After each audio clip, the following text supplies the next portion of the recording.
بسم اللہ الرحمن الرحیم. یہ جو مبینہ واقعہ رات سے ہمارے سامنے آیا ہے، اس سلسلے میں ہماری انکوائری شروع ہے. ہم نے ابھی تک جو ابتدائی اطلاعات کے مطابق محمد عرفان نامی شخص نے تھانہ صدر میں ایک اپلیکیشن دی تھی کہ مجھے کچھ لوگوں نے مارا پیٹا ہے اور میرے سے موبائل چھینا ہے. اس اطلاع کے اوپر اے ایس آئی جاوید جو ہیں وہ موقع پہ گیا ہے اور اس نے وہاں پہ جا کے کچھ لوگوں کو وہاں سے اریسٹ کیا ہے، جن کو مدعی اور ملزمان جو دونوں آپس میں لڑے تھے، جن کا جھگڑا ہوا تھا، ان کو لے کے وہ واپس تھانے کی طرف آ رہا تھا. راستے میں ایک صغیر نامی شخص نے موبائل وین میں سے جمپ کیا ہے، اور جمپ کرنے کے نتیجے میں اس کو کچھ چوٹیں لگیں. پھر اس کو میڈیکل لیٹر دے کے ہاسپٹل روانہ کیا گیا، جہاں اس کا میڈیکل معائنہ کیا گیا. اس کے بعد اس کو ایکسپرٹ اوپینین کے لیے ابھی نشتر ریفر کیا گیا ہے.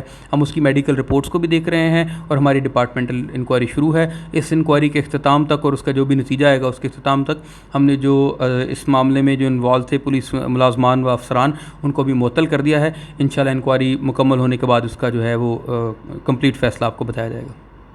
Thank you.